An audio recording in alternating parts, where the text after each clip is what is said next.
natin yung ating reaction mga pre. Panoorin po natin ang video ito. Vice chair ka naman. Ayun, vice chair ako. Wala nang choice. Si Bato hindi na mahanap. Ayun na. Ayan na, si Bato hindi na mahanap. Tandaan nyo yan na si Bato hindi na mahanap. Ilagay nyo yan dito. Babalikan natin yan mamaya. Tapos si Jinggoy. ba? Ewan, di ko alam. Sabi, alam daw kung saan eh. Nasa Pampanga daw eh. Yan. Nagtatanong si Marcolita, hinahanap ba? Sabi naman ng lutang na si Aimee, ewan. Pero alam niya. Nakikita niya sa social media na hinahanap po si Bato. Diba? Lutang ka nga talaga. Lutang. Diba? Tanda na kung saan-saan eh. Opo. Ako, napapirma ko doon sa Minority Report eh. Ganun ba? Kaya nga eh. Sabi ko sa Anim kaming nakapirma. Oo, nakapirma. Kasama ba si Senador Bato doon sa anim po?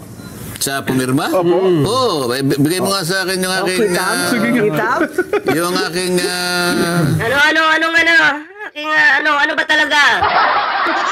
Tagal mo naman mag-isip. Hoy, Marcolita! Ano ba? Yung gamit niya, hindi niya na alam kung ano daw yun.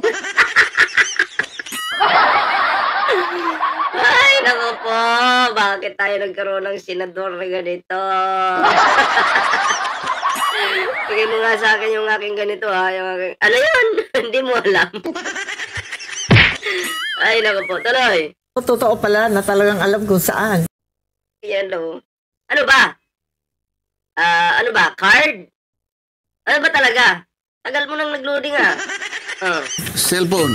Cellphone lang naman pala. Sus, Mariusip. Ay, nako. Cellphone lang naman pala eh. Biglang naging lutang yung ating the best manlin lang na senador. Ay, nako. Tuloy. Mamaya, pare pakita ko yung yung pirma niya. Oo, lahat kami pumirma. Hindi nagtatago yun. Hindi daw nagtatago yun. Pero hinahanap nila si Marcolita. Si Bato, nasan? Hindi daw nila alam. Hindi nagtatago. Ay, nako po.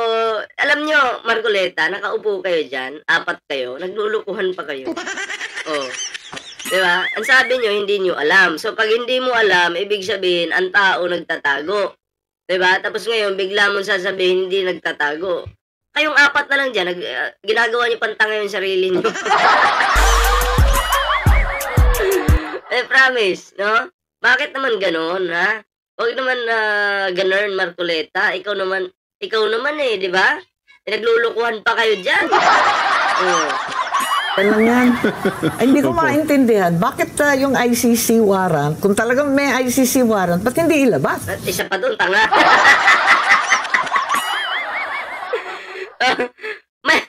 Ito pag ang halimbawa, dito sa Pilipinas, ang PNP naglabas ng warrant of, hawak na ng PNP yung warrant of arrest. Kailangan po bang i-public yan ng PNP? Kailangan bang ipagsigawan sa media, sa social media, na may warrant na si Juan? Edi, binigyan mo yung tao ng chance na magtago. Diba?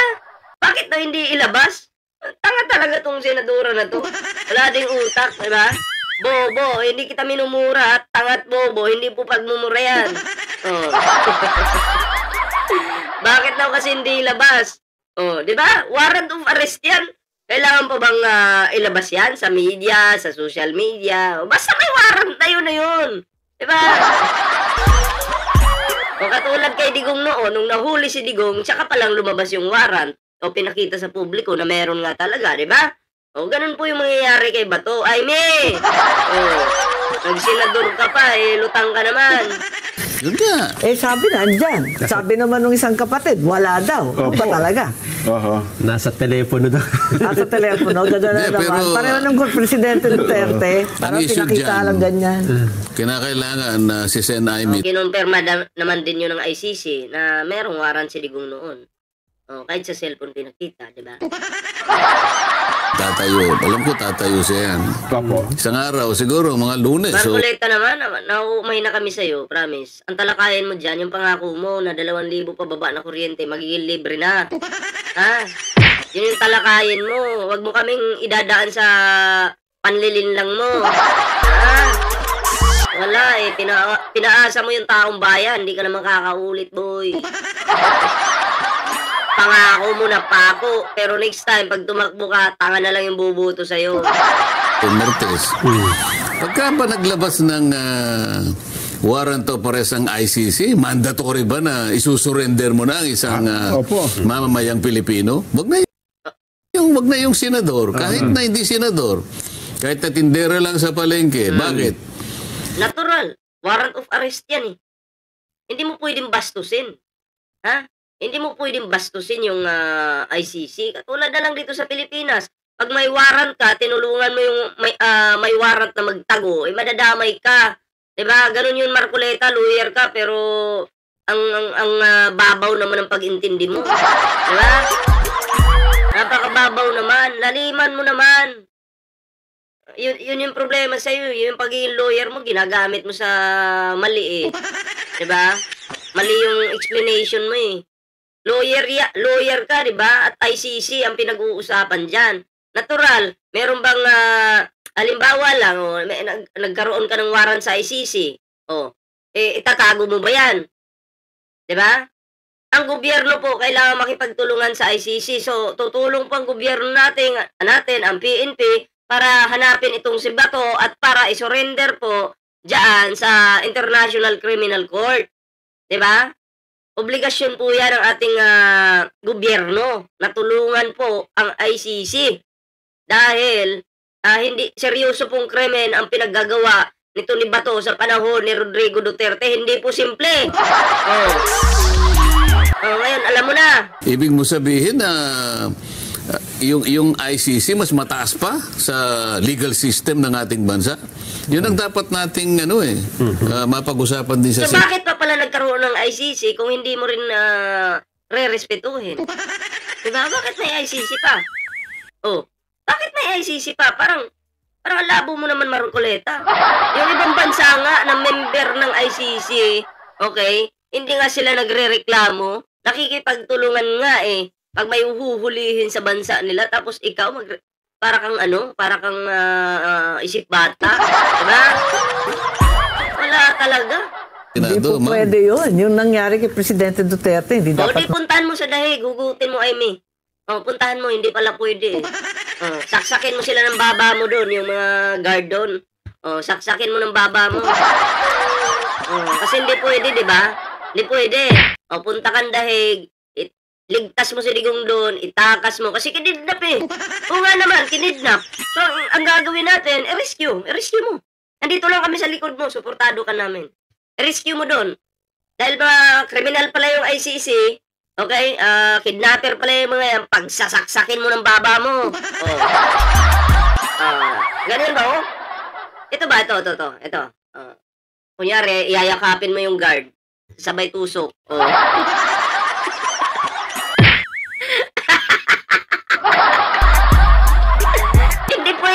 Sabi mo. Maulit. Kasi labag talaga sa ating saligang batas. Wala nang tataas pa doon. Kahit international ek-ek pa yan. Mas mataas talaga yung ating konstitusyon at ang ating mga batas. Siyempre. Yung due process, syempre. At Pilipino yan eh. Kung Pilipino, syempre, kailangan dadalhin muna sa korteng Pilipino. Kung makakuha sila ng warrant of arrest, ayun. Pero hindi na pwedeng dalhin yan sa Pilipinas. Ha?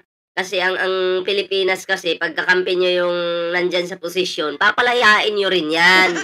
Wag ako. Ha? Mabuti na yung sa ICC, walang kontrol ang gobyerno ng Pilipinas. Kahit sino pa yung maging presidente ng Pilipinas, walang habol ang gobyerno natin dito. Dahil ibang, hindi sila kontrolado ng Pilipinas. Dito sa Pinas, masasabi ko talaga pag matino yung namumuno ngayon at napalitan na naman ng siraulo, 'di ba? So masasabi natin walang kwenta talaga yung batas dito sa Pilipinas pag nagpalit ng presidente na masama. Kasi bakit? Papalayain lang yan eh. Tingnan mo itong si Ruben Padilla, pinalaya ni Digong. O di, congratulations, nagkaroon tayo ng bobong senador. So, kung wala pa, walang bisa yun. Nasa korte natin na kilalanin o di kilalanin yung mga warrant na linalabas na galing sa labas. Tama-tama, nung nakaraan, di ba, so natalaki natin, na naglabas na ng Ruling, ang Supreme ruling Court. ng Supreme Court tungkol sa bagay na ito. Di po ba, Superate?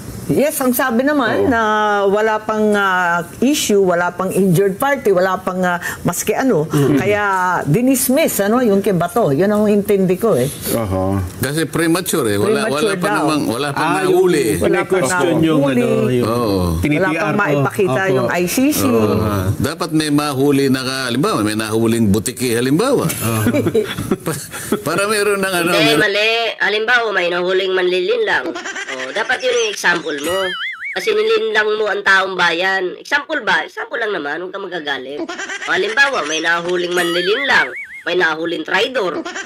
Yun dapat. Matutuwa kami pag yun yung ginawa mong example. Ba't butiki? Ba't palabnaw ng palabnaw yung mga explanation mo, Marcoleta, at yung mga patawa mo, hindi naman nakakatawa. Diba? Diba? Imbis lawyer ka, ganito ka, pinatulan mo yung butiki, naging mababa yung tingin namin sa'yo.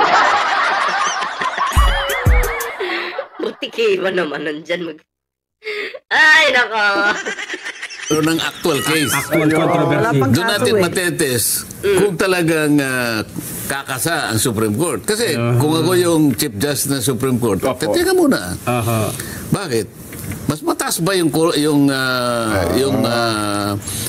legal system o yung ng ibang bansa, ng ibang bansa kaysa sa atin? Oho. Hindi naman ako papayag sa ganyan kasi Hindi ka papayag, pero wala ka rin magagawa kung hindi ka papayag. Ito na nga si Digong, panahon ni Digong, kasama yan si Bato, si Digong, si Bongo, Albayalde, diba? Sino pa ba? Sara Duterte. Yung mga yan ay itinuturong sangkot sa nangyaring patayan dito sa Pilipinas sa panahon ni Digong. Okay? Sila ang tinuturo. So, maraming tao yung namatay. Okay?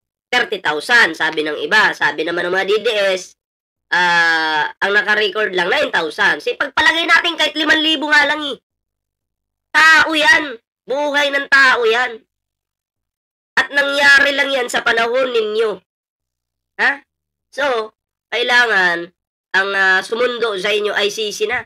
Nasampahan na kayo ng kaso dun Doon kayo sinampahan, hindi dito sa Pilipinas. Diba? Doon kayo sinampahan sa ICC. So, doon nyo yan sasagutin. Hindi po sa Pilipinas, Marcoleta. Wala sa taas yan. Wala sa taas. Pero dahil matindi yung krimen na ginawa ng mga taong ito, at doon sila sinampahan ng kaso, doon sila sasagot. Alam mo na.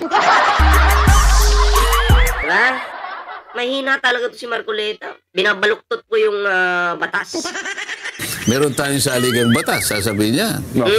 No person shall be deprived of life, liberty, or property without due process of law. Bigla mong isasakay na naman sa kung anong nangyari. Sabi nga ni Sen. Aimee, uulitin mo na naman yun.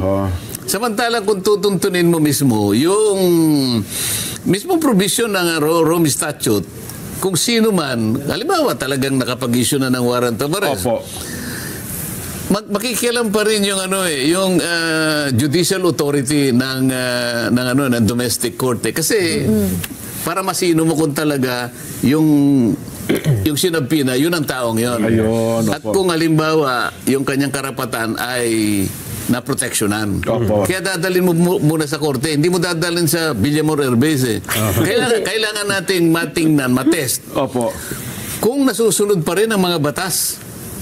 Parang hindi. Kung nasusunod pa rin daw ang mga batas, parang kayo naman yung hindi sumusunod sa batas. Diba? Kayo naman yung hindi sumusunod sa batas meron bang maghihiring kayo sa Senado tapos magtatanim ka ng witness? Pwede yun, Marcoleta. Gagayahin ko nga. Pag naging senador ako, magtatanim ako na magtatanim. Magiging magsasaka ako sa Senado. Pwede yan, di ba? Turuan mo naman ako, expert ka dyan eh. Expert ka sa pagtatanim. Oh, di ba? Kasi sabi, bendable na daw yung batas sa Pilipinas. Oh, dahil ginagawa nyo, binebend nyo yan. Oh, binebend nyo. Di ba? Oh, sabi nga ni Harry Roque. Kasi ito sabi nyo, sabi nyo, nandito yung hustisya sa Pilipinas. Sabi ni Atty. Claire nga noon, nandito pala yung hustisya sa Pilipinas. Ito pala yung pinakamataas na korte, di ba? Sabi nyo. Bakit itong si Harry Roque hindi umuwi ng Pilipinas? Kasi ang sabi ni Harry Roque, wala daw hustisya sa Pilipinas. Ngayon naman, nananawagan kayo, bring him home. Si Digong. Kasi nandito yung hustisya sa Pilipinas. Matanong ko lang, Marcos, ako'y magtatanong lang naman. Anong explanation nyo dyan? Bangag ba kayong lahat? Ay, tanong lang po yun Nagtatanong lang po si Ballpoint Man. Bangag ba kayo? Ang gulo nyo eh. Hindi ko kayo maintindihan. Ayun mga pre, anong reaction nyo dito sa video ito? Comment down below mga pre. Wala kang